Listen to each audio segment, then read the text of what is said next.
Welcome to My Spoonie Sisters, featuring stories from special guests dedicated to empowering those with chronic illness. Our goal? To connect people and provide the support and tools they need to live a better life. For those with chronic illness, our energy levels just fade faster. We must be more purposeful with the spoons allotted to us. So grab your coffee or tea, sister, and tune in as My Spoonie Sisters share stories of living with chronic illness. Welcome back to My Spoonie Sisters. Today, I am thrilled to introduce a special guest. This is Jake Mayers. Jake is a Lyme coach with a mission to help warriors battling Lyme disease, manage their symptoms, rediscover joy, and find a renewed sense of purpose in life. Through his own journey with Lyme, Jake has developed a unique approach to support others facing similar challenges. Whether you're living with Lyme or supporting someone who is, Jake's insights and strategies are sure to inspire and empower you. So let's dive in. Hi, Jake. How are you today? Good. How are you? I mean, well, before you asked me that, and I said tough question with chronic illness, but no, I'm so great. I'm grateful. I'm happy to talk to you in the Spoonie Sister community. Yeah, this is exciting. Yeah, we're so thrilled to have you on. I've been following you for a while, and I absolutely love your encouraging and fun content. So I'm so excited to have you on here. Yeah, likewise. Especially yesterday, I was listening to old episodes. I was checking out some more of your stuff, and I'm like, oh, we need more people like you in the world. And I love that you're doing this. So thank you. Oh, thank you so much. Do you mind sharing a little bit of your journey with Lyme and kind of where that started? Maybe, your first symptoms? Yeah, sure. I mean, I think it's funny. Okay, usually I start with getting sick, but my journey actually started before that when I failed kindergarten and figured out I was dyslexic and couldn't color in the lines. And obviously, I didn't know this when I was 6 years old, but looking back on it, that was the beginning of me developing this mindset that I've cultivated, which is your whole thing of you can't control what comes at you. We can't control the fact that we got sick, but we can control how we respond to it. And so even at a young age, I started to respond to challenges in a way where I felt empowered. And I'm not going to let this make me feel less than even before getting sick. So in terms of chronic illness journey, though, when I was 15, perfect storm of different things, I got bit by a tick at some point before that. We don't know when. But when I was 15, I was fortunate enough to go to India, which was amazing, but completely destroyed my gut. I got a bacterial infection. My gut's never been the same since. Later that year, I fell snowboarding, got a concussion, compromising my immune system more. And then I landed in the hospital with viral meningitis that year. They did a spinal tap, which many years later I look back on and saw evidence of Lyme disease then that they dismissed. But long story short, by the end of that year, I contracted Lyme, and it started because of the weaknesses in my system. It started to take over. So from the time I was 15 on, I just remember being acutely and chronically ill and in and out of all the doctor's offices, lots of mysterious symptoms and in and out of ERs and MRSA, Epstein-Barr and strep and all of these different viral infections that pretty much everybody told me, you're fine, like rest in fluids. It wasn't, I think it took me 10 years, almost 9.5 till I got a proper Lyme disease diagnosis and started my kind of treatment journey. And having that happen at 15, I mean, how the heck did you get through school? I have a theory, and I think you and a lot of the Spoonie sisters are the same, that chronic illness targets people, like those of us that have these situations are inherently resilient.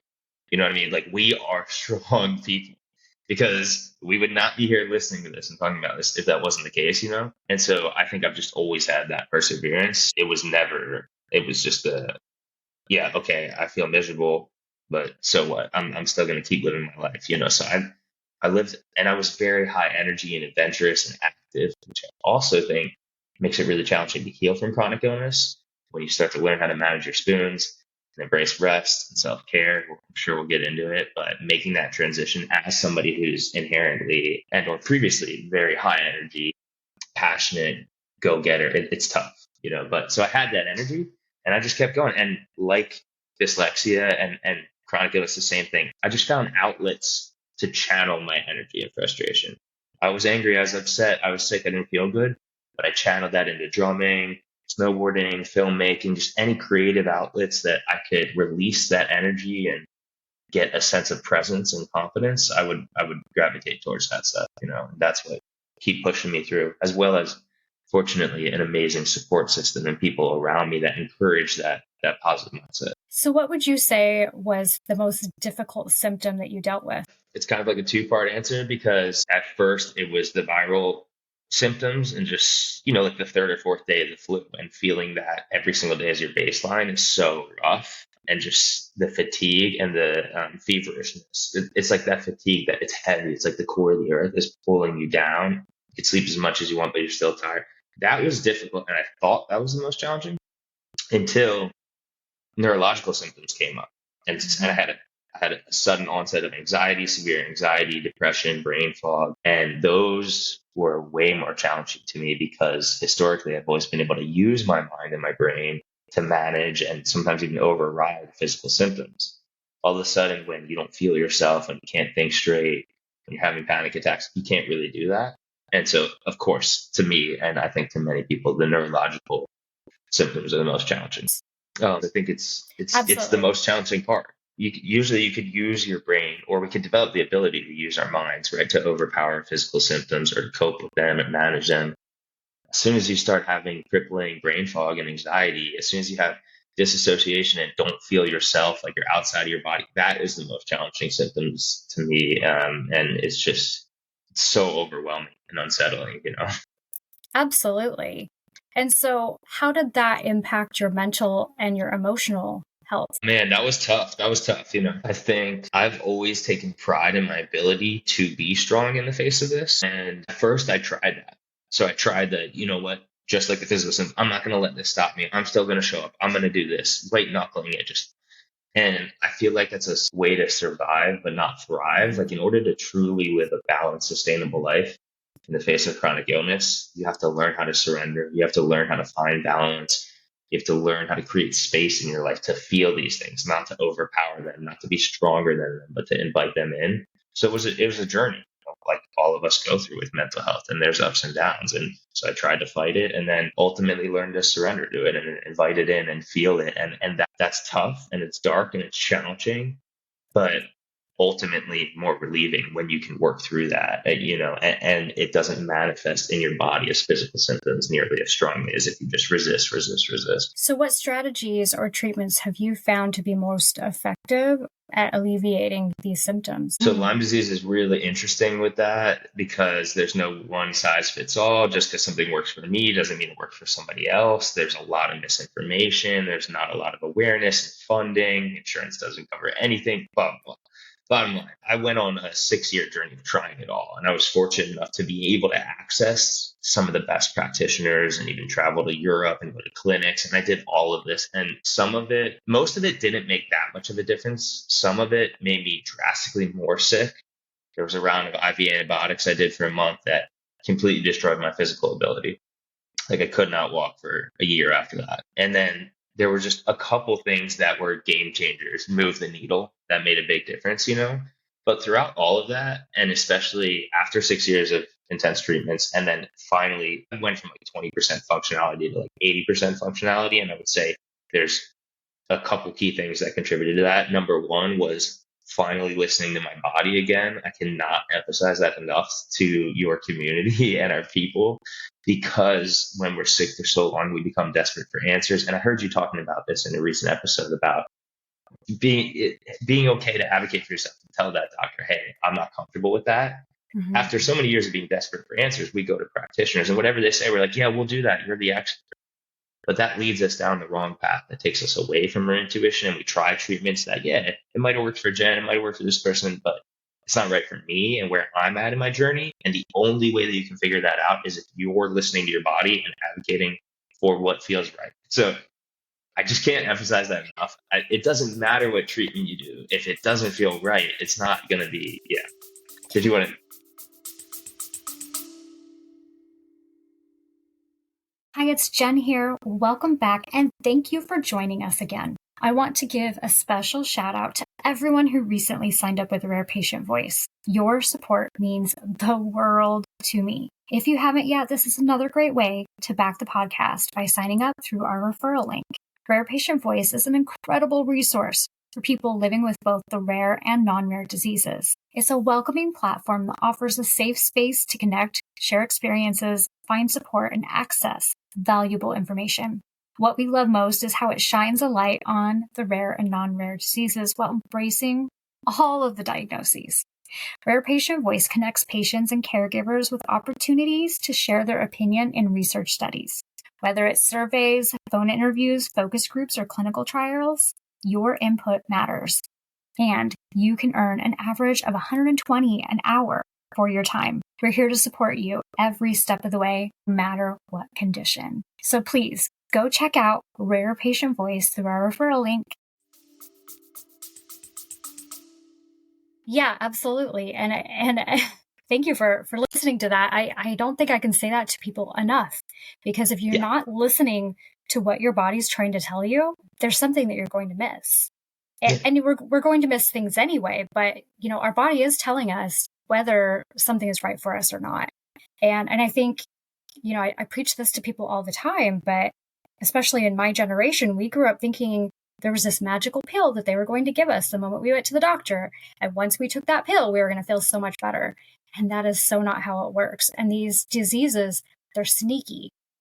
They're sneaky and they're different for every single person, it feels like. And so I guess that's a long-winded way of saying I absolutely agree with you. Wait, can I ask you something about that though? Did you always feel you were able to listen to your body? Did you go through a period where kind of like I'm saying, you strayed from your intuition and then you came back to it?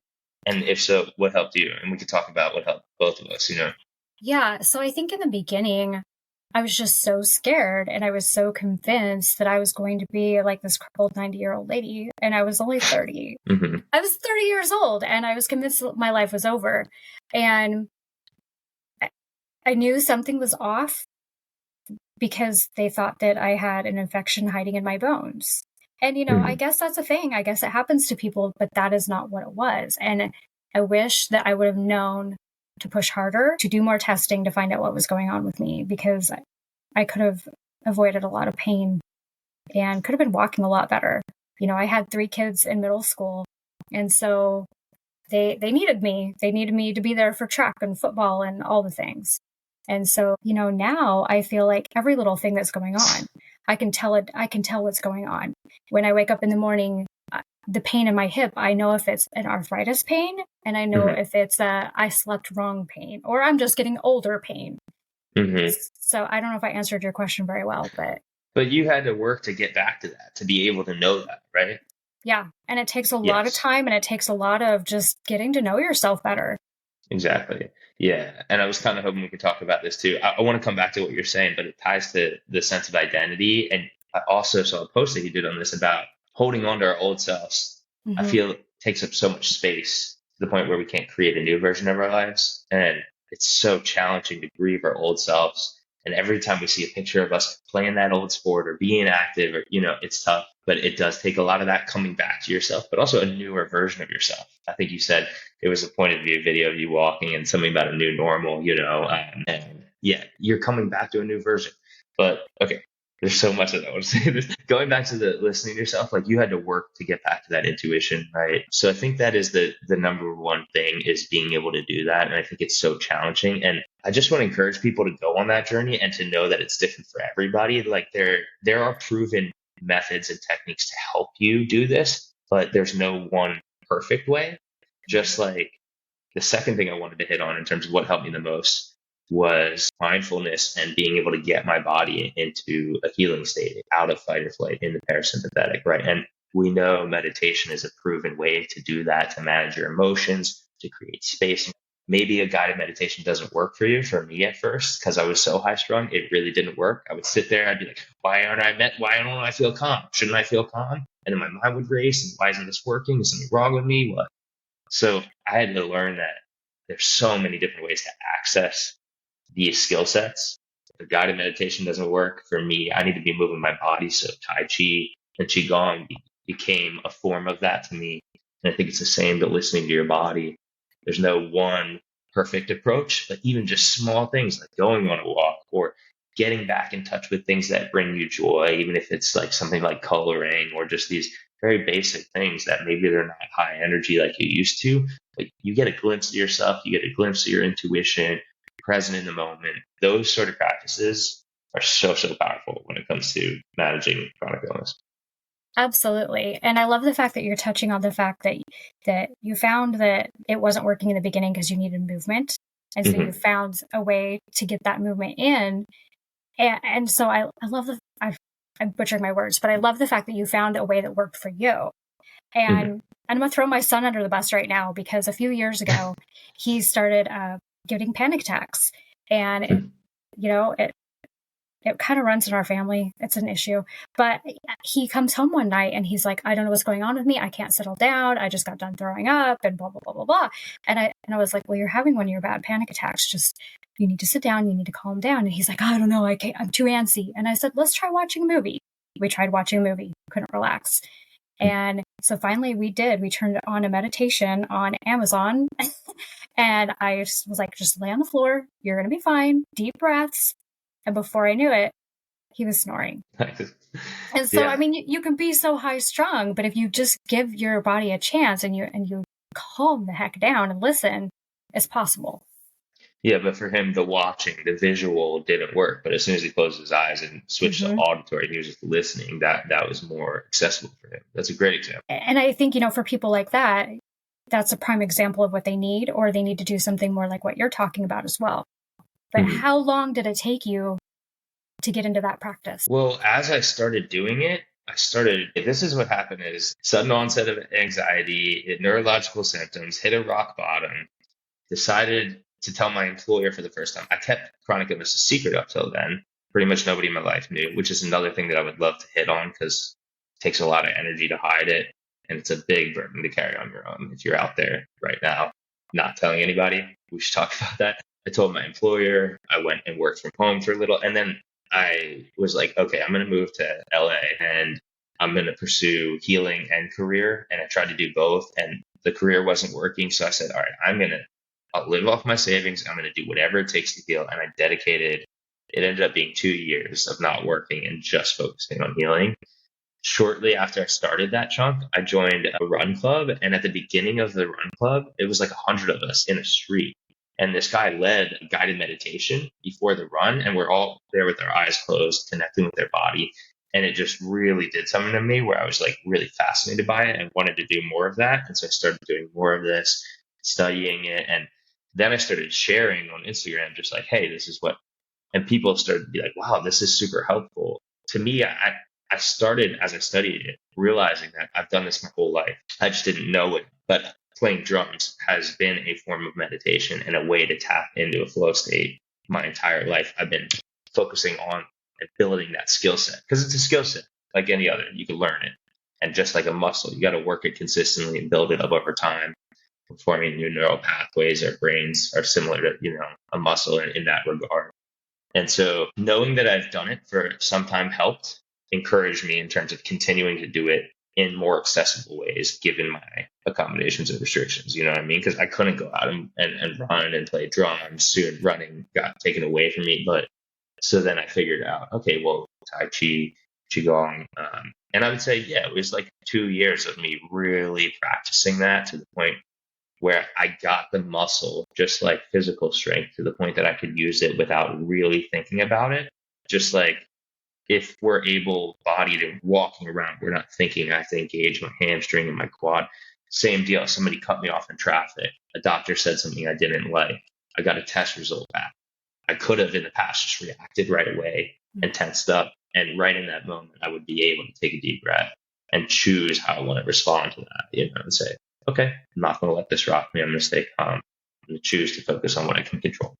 So it was 2 years of intensely focusing on it and training in it and whatnot.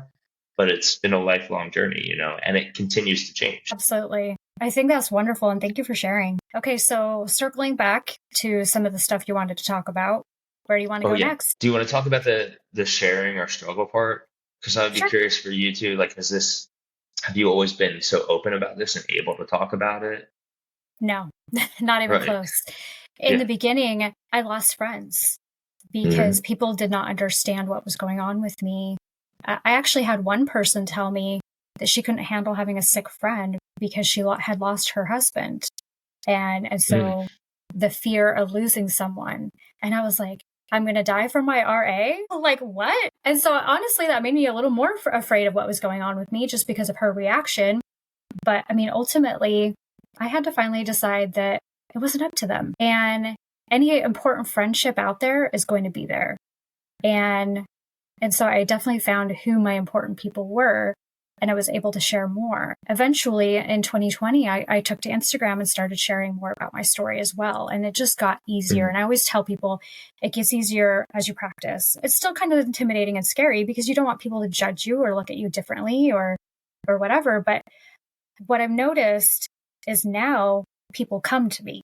So all the people I was afraid to tell, as they're having something going on with them illness wise, they're coming to me, or they're sending family members to me and they're saying, you need to talk to her because she might have the right person for you to go to next, or the right rheumatologist to recommend to you. Right. And so it wasn't a bad thing. I scared myself and had myself so hyped up over it, over nothing. The I important think, people stick around. and it's part of that process of healing. You want people in your life that are going to support your healing. I think I felt the same thing, and so many of us have dealt with that. And there might be people listening right now that feel that. And I think for me, there was a handful of reasons why I hadn't shared. The obvious one is the judgment and the fear of what will people think, or will they think less than me, or that I'm less capable. Or I Right. also feel like I just didn't even have the vocabulary to describe what these experiences were like. They were just so strange, and I didn't know how to put the words to it. And then I didn't want to be seen as a victim as well, but also didn't want to be seen as like toxically, like like I wanted to be honest. You know what I mean? Yeah. So I found a way to do that. And then many years later, when I began coaching and started my practice, I looked back at those initial Instagram posts I did, and I was like, all right, let's see how I structured that. And I looked at the structure of it and the language. And then from that, I like backed out how to get to that structure. And I created a series of writing prompts and created basically like a Mad Libs with that structure in mind. And then it's become this amazing tool that I love doing with clients. It's usually something we do in 1 or 2 calls where we hop on a call, we kind of talk about it. I introduce the document. They go home, they kind of reflect on it, they do a little writing.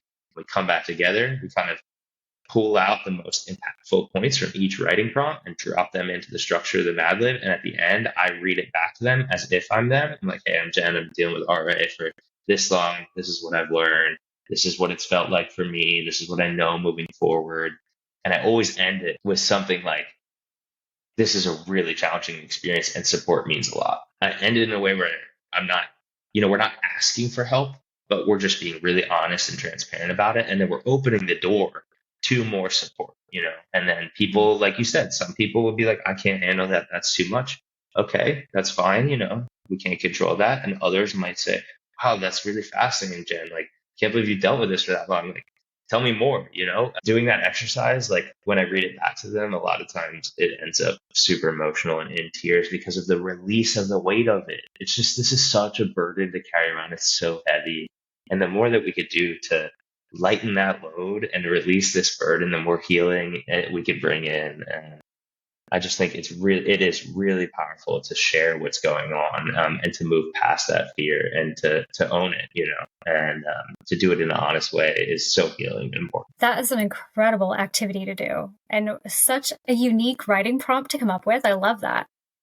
Yeah, I'm happy to share it. Yeah, or your community. It's been a game changer. A lot of people use it for GoFundMe's.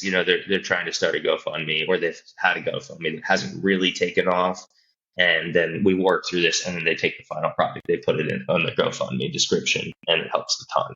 Okay, so my next question for you, as a young Yeah. man and now an older man, there's a stigma there. I mean, I'm not calling you old by all means, but you started out as a young man. You were 15, so Yeah. there's a stigma there about strength and manliness.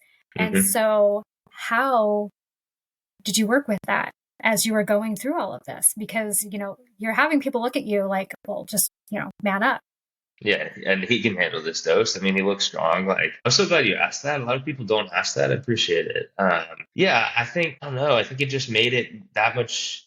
I think I got a lot of people assuming I could handle certain doses of things, especially. I think that was the main area it came up with. I'm just hypersensitive, as many of us in this space, and whatever a doctor is going to traditionally recommend, I would want to start with like an eighth or less of that, And so I think I got bombarded with treatments and dosages that I just couldn't handle just because they looked at me and said, oh, he's strong, he could handle it.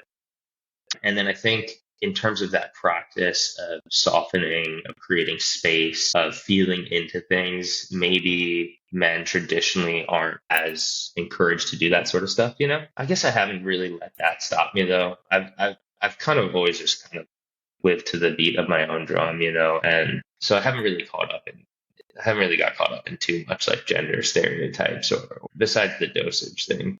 I think that's the biggest way it's impacted me. I've always found a way to be vulnerable, you know, and I want to encourage other people to do the same. Doesn't matter what gender, race, anything you are, you know, we're all people. Yeah. It's still important for any of us. Yeah. Definitely. So how did you find your voice talking to the doctors about these dosages? Was it hard for you? Oh my God. Yeah, so hard, so hard. Just like the sharing part, that was tough. There's two parts to that. It's like the awareness, that intuition that we talked about of, hey, this doesn't feel right. That's one thing that after so many years of straying away from that was difficult. And then even if you get to that point where you're aware this doesn't feel right, it's also difficult to communicate that. Same thing. You fear that they're going to think differently of you or I learned it the hard way. I did many, many years of listening to whatever doctors did. And I think like many of us, because I'm a go-getter, whatever they said, I was like, I'm doing this 100%. I'm not missing a dose. I'm not missing a day. It's almost like we're too good of patients to the point where we don't even give our bodies a chance to do anything. And I was taking so many different things and so many different treatments throughout such a long period of time. There's no way to know what was helping or what was hurting. So in terms of advocating, I think one thing is the mindset shift of realizing you are in control of your healing and you are the boss. It's even helpful to think of it like a team or a business where you're the boss, because it sets up this scenario where, okay, if you have an employee or a team member who's not cutting it, you can have a conversation with them or you can fire them and say, hey, unfortunately, we need to move on. You being the boss of your healing gives you that power.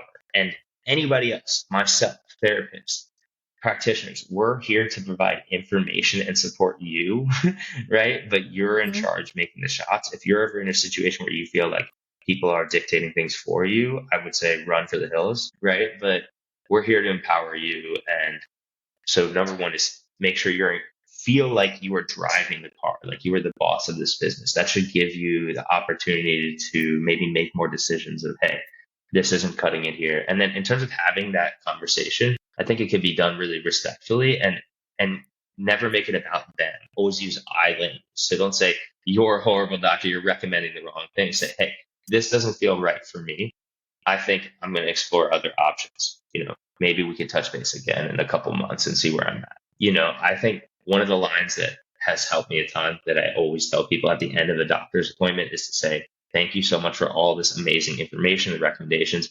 I'm going to take some time to think about it and I'll get back to you about how I want to move forward. That sentence alone is huge because so many times at the end of that appointment, it's rushed. You're sitting there with all the protocols, you're sitting there with all the testing. They rush you out to say, okay, I'll see you in 3 months, 6 months. You're overwhelmed, you're stressed, you feel like it's the answer. So you just spend thousands, hundreds of thousands of dollars, whatever. And then you get home later that day, the next thing you're like, what just happened? Like, I don't want to take any of this. And so avoid that. You can always go back. You could get the supplements the next day, but just tell them, create some space in your life, take control of it and say, hey, thanks so much. I'm going to take a moment to think about it. I'll get back to you. And that puts you in control again. It's really important. And how do you feel about taking someone with you to your appointments? I'm glad you asked. I think it's crucial. I think do whatever you need to have a better appointment. I don't mean to just like talk about my exercises, but same thing here. I was fortunate enough to work with an advocate whose job it was to come to the appointment with me and help advocate for me. And there's a lot that went down with that, good and bad, but I learned what to do and not to do. And then same thing, I created a document that allows us to create a 1-page PDF. And I bring it to every appointment that I have, and my clients do the same. It's not our 20 pages of blood work. It's not scattered notes. It's 1 page that any practitioner can look at and scan, and it's organized in a way where they could very quickly understand where you're at, where you want to be, what you've tried and what you haven't, and kind of cater their time and their recommendations to you. The idea is to make it efficient enough that you can get to their recommendation rather than being rushed out. You actually have a few more minutes left to talk about it and say, hey, why do you think this is right for me? Are there side effects? have you seen this work for other people? Except, so that document alone is great, especially if you show up and you're brain fogged or you're overwhelmed. And that's something that you can carry or somebody who's coming with you can carry. And there's a lot more that I do around appointment prep and allowing us to have more efficient appointments. But I call it the case overview. That case overview page is amazing. And I think bring somebody with you, record the appointment if it's okay with the practitioner. That's super helpful to go back and listen to when you're not stressed and you can kind of work through it. Anything that is going to help you feel more in control and be able to process what's happening in a more calm way and to make a strategic, not an emotional decision about what's next, do it. Doesn't matter what that looks like, just like the meditation.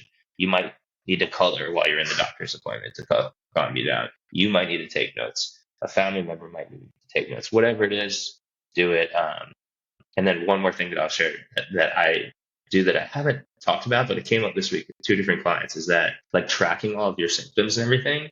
I've always been very hesitant to talk about this because sometimes when we go down that route, we end up focusing on our symptoms way too much. And as we know, what we focus on grows. So I think I don't want to encourage people to spend every day tracking every single symptom. But what I've done is just I make notes of whenever anything shifts. If I introduce a new supplement or I take it away or I eat a certain food or I notice I didn't sleep last night, I just make like notes of shifting moments. And I brought that to the last couple of appointments I had over this past years. And it's been a game changer to have on my computer. And I could just, when somebody, the practitioner will be like, well, what happened when you tried XYZ? And I could just control that and search for that medication. And it jumps to that day. And I was like, oh, this is how I reacted to it. Because otherwise, and that's another just small tool that helps, like a more strategic next step. I think that would be so helpful because I think a lot of us, we either overtrack or don't track at all. And that's one thing that I have been talking to people about also, because even my own daughter, she's going through her own autoimmune journey, taking after her mom. And explaining to her, the rheumatologist can't help you if you aren't helping her. So you have to bring information. If they have nothing to go off of, how are they going to help you? And so I think these documents that you've designed, genius. But you, like you said, you need to be tracking these changes. If your left wrist has been hurting for 2 years, but all of a sudden it's stopped after you started X, Y, or Z, that's something important to let them know. I agree. Yeah. Help them help you. And then also be in control when they're going to help you, to know that you are the one leading. Absolutely. I love your document ideas. These are crazy amazing. How many more documents do you have that you provide people with? Quite a few. Yeah. It all came out of, yeah. I have a lot of them. It's how I worked it out. And then I just started sharing it, and then it became very helpful for other people, and I've continued to tweak them. But yeah, the main ones are definitely surrounding sharing your struggle, navigating appointments. And then I have one called a flare care kit, which I think is so helpful for all of us, to help you do the things that are going to help you when you're flared without it being overwhelming, and to make sure you're hitting on those non-negotiables. Those are the three main ones, as well as there's one more box exercise that I love for managing our energy and our boundaries. So if someone needs your help, if they want to get in touch with you, what is the best way to do that? Jake Mayer's Coaching. That's the primary place of connection. I offer a free consultation call. So if any of this sounds interesting, we hop on a call for 15 minutes, and it's just an opportunity to get to know each other and see if, we want to work with each other, if and how I can help you, hear a little bit about your story. And then I offer on-demand, one-on-one support calls, so I charge an hourly rate and I hop on them whenever people need them. Sometimes it's once a week, sometimes twice a week. Sometimes I don't hear from somebody for a month, and then they hit a flare and they're really overwhelmed and they just need to hop on, an hour call and calm themselves down and get refocused. It's very flexible and adaptable. I used to do intense coaching programs, but this is my approach now. And it's, you schedule the hourly call whenever you need it, and I meet you where you're at. I'm grateful to be doing it in this way. So if you're at all interested, find me on Jake Mayer's Coaching on Instagram. And if you'd like to hop on a free call to get to know each other and see if it's, you're interested in working together, feel free to grab one of those slots. Yeah, and I'll definitely make sure we have all the links in your show notes as well. Cool. Before we finish up here, are there any resources or support that you recommend besides yourself? There's so much. I mean, I think your communities, yeah, it's crazy because I feel like there's so much, but I also always feel there's never enough. And it's those moments, those acute moments where you're like, oh wow, I just got this diagnosis, or I just got this, where it's hard to know where to turn to. And I would just reach out to communities like Spoonie Sisters, and there's a handful of other amazing communities like you have that are just open minded with genuine intentions. I think there's a lot of resources out there that unfortunately just want to make money, or at the end of the day, like just find the people that care about truly supporting each other and are down to offer support. Yeah, you don't have to come to me. That's what I care about, is that people are feeling helped and supported. It's not a great business model, but it is where my heart is, you know? And so, yeah, go to Spoonie Sisters. I'm sure you have plenty of resources. There's other Mhm. communities like this. Connect with other people who've been through this, who are kind of heading in a direction that you know would like to emulate or admire, or you think you can learn from people. And just don't be afraid to reach out. Just reach out and say, let people, hey, I'm struggling. I need some help here. And if it's not me, if it's not Spoonie Sisters, we'll find somebody else who can support you, and we'll make sure that you know you feel you're getting supported somehow. Exactly. You know, I think the one thing I love about this community is everyone is ready. Well, not everyone, but most people, Yeah, for the most part, everyone is willing to just be like, hey, you know what? I know the person you need to talk to. You know, yeah, just tell them I sent you. You'll be in good hands. yeah. So I love that. as we wrap up, I'd like people to get to know a little fun side of you. I mean, I feel like we've Oh already done yeah. that, but I always like to ask some different unique questions. So, tea or coffee? I'm drinking tea right now, but I love coffee. A Eh, cortado would be my go-to. Yeah. Oh, see, that's a hard one. Okay, are you Are a they morning? supposed to be real quick? Okay, sorry. Go. No, you're totally fine. Are you a morning person or a night owl? Night owl. A book or a movie? Sweet or savory? Sweet and savory. Chocolate or vanilla? Chocolate. Music or podcast? Music. Comedy or drama? Comedy. Okay, those are some good answers. Last thing, do you have a favorite quote or mantra that you live by? There's too many. I'm looking at some of my post-it notes right now. Pick your favorite of the day. I'm just going to pick one that I think is helpful for this community, which is BFA. That acronym, best friend advice, I think is so powerful. BFA. And it's not mine. I can't claim credit to this. And I can't remember the author that wrote about this. But because so often if somebody comes to you, hey, I'm really struggling. You know, my symptoms are really flared. I don't know if I could get through work today. What would you say to them if that's your best friend? You say, it's okay. You're doing your best. Take a deep breath. But we don't say that to ourselves. And we think, oh, I'm not enough. I can't do it. We're our harshest critic. And so BFA, best friend advice. Think about what you would say to that best friend. Flip it over, say it to yourself, and see if that helps. I love it. I love it. Now, besides on Instagram, I do believe you're a moderator, correct? At Cabana. Yeah. So do you want to tell people a little bit about that? Yeah, I love it. Cabana is an amazing community, and the background of how I got involved is through rare disease community. Same. Right, and so another great place to go to support. And it's a mental health platform that helps people feel heard and connected, and get actionable strategies to improve their mental health. You know, and I'm grateful that for 2 years now, almost 2 years, I've been moderating there. So I think there is an opportunity at the time of this recording for people with chronic illness to join this for free, which is amazing because that has not always been the case, but rare disease has created that opportunity. You can join Cabana for free, and Jen and myself, we lead or moderate sessions with group sessions a couple times a week, whatever. It's pretty much a group Zoom call, but it's an anonymous setup to help people feel comfortable, especially if that helps you feel more comfortable. You're not on camera. You can talk with your voice. You could also change your voice if you feel more comfortable in it, or you could just be in the chat. All you have to share is your alias. That could be your name or not. But the whole point is to create a safe space where we can come together as a community and talk about things like rediscovering our identity in the face of chronic illness, boundary setting, grounding techniques, communication, time management. They're all really, really valuable skill sets.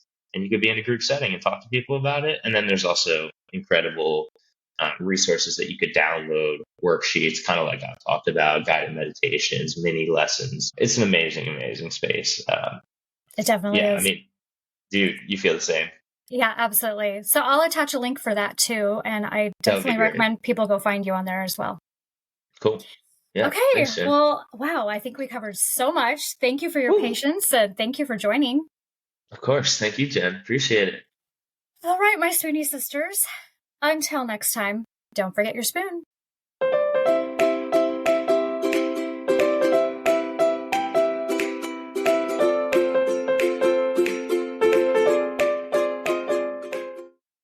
The information, opinions, and recommendations presented in this podcast are for general information only. Consult your own physician for any medical issues that you may be having. The information should not be taken as a replacement for medical, clinical, professional advice, diagnoses, or medical intervention. My Spoonie sisters and guests will not be held liable for any of the consequences of such action or inaction. Trigger warning. Some episodes may cover sensitive topics including, but not limited to, suicide, abuse, mental illness, and chronic disease. You are advised to refrain from listening if you are likely to be offended or adversely impacted by any of these topics. None of the guests or hosts will be responsible for your use of the information contained therein. Life is not merely to be alive, but to be well. Living a life with a chronic illness is best described with one word: unpredictable. Be Well's products are designed to make the unpredictable easier to deal with. Back when I was getting my infusions, I would have loved to have their adult zip hoodie. They even have one in pink. They also have everything from one-day pill holders to urgency buckets. So remember, they want to make your life a little easier. So be sure to check out Be Well.